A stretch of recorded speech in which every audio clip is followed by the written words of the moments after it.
Welcome to our desk. Right now, there is just a single grain of sand sitting here. But for the next few minutes, we are going to use this tiny grain to understand the true size of our solar system. Let's imagine that this single grain of sand is our sun. In reality, our sun is massive. It holds nearly all the matter in our solar neighborhood, about 99.8% of it. To put that volume into perspective, this animated diagram shows what it takes to fill the sun. You could fit 1.3 million Earths inside it. But to wrap our heads around the distances in space, we have to scale things down. So from this moment on, our massive blazing sun is exactly the size of this 1 millimeter grain of sand. Let's look at this top-down schematic of our desk to find Earth. At this new scale, our home planet shrinks down to the size of a microscopic speck, like a single bacterium. And if we measure outward from our grain of sand, that tiny speck sits exactly 1 inch away. Now, think about the light warming our planet. It takes light exactly 8 minutes to travel across that 1 inch gap to reach Earth. Every person you have ever met, every historical event you've read about, every ocean, mountain, and city, all of it exists entirely on that microscopic germ, sitting just 1 inch from the center of this desk. This scale radius map shows us the neighborhood closest to the sun. Notice how all the rocky worlds are tightly packed together. The first 4 planets easily fit inside a small circle drawn just 1.5 inches around our central grain of sand. Closest to the center is Mercury. It's a dense little speck that experiences brutal temperature swings between day and night, and it holds a strange spider-shaped crater on its surface. Next is Venus. It is actually the hottest planet in the system, with surface temperatures high enough to melt solid lead. And oddly, it slowly rotates in the opposite direction from most other planets. Moving just past the 1 inch mark where Earth sits, we find Mars. Looking at this photographic image of the planet, you can see its rocky surface features and thin atmospheric clouds. That dusty surface hides some extreme geography.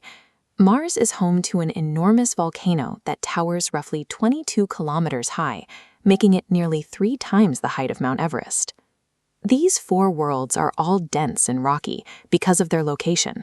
When the solar system was forming, the intense heat from the young sun pushed all the lighter elements, like gases and water, further out into space. Only the heavy, solid materials could survive this close to the center. To find those lighter materials, we have to look further down the disk, past our small circle of rocky specks, out to the massive gas and ice worlds. This image shows Jupiter, the largest of the giants, known for its swirling atmospheric bands and the Great Red Spot. On our scale model, this massive gas world sits about 5.2 inches away from the sand grain. Because its mass is 300 times greater than Earth's, Jupiter acts like a planetary shield.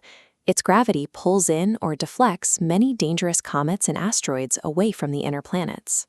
Moving further out, we have this image of Saturn, famous for its wide extending ring system. On our desk, it sits roughly 9.5 inches away. Despite being a giant, Saturn's density is incredibly low. If you could find a bathtub big enough to hold it, the entire planet would float on the water. Finally, at the far edges of our desk, we reach the ice giants, Uranus and Neptune.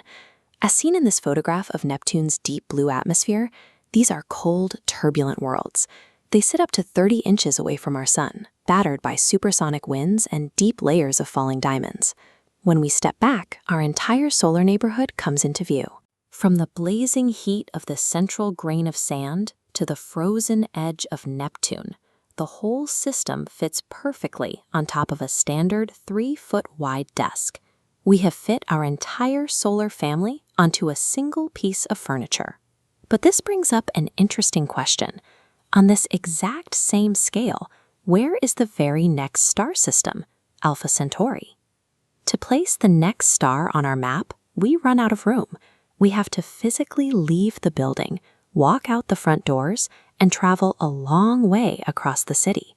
We would have to travel exactly 4.3 miles, or about 7 kilometers, away from the desk before we could put down the next marker.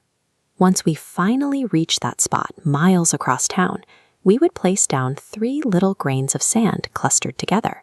That represents the 3 stars that make up the Alpha Centauri system. Let's bring this back to the speed of light. This animated comparison shows our two distances side by side. Remember, light from our central sand grain takes 8 minutes to cross that 1-inch gap to Earth. But to cross the 4.3 miles of city to those 3 new grains of sand, that exact same light must travel continuously for 4 years. We might feel intimately connected to the familiar planets clustered on our desk, but in reality, our solar system is just an isolated family of microscopic specks, floating entirely alone in a breathtakingly vast ocean of empty space.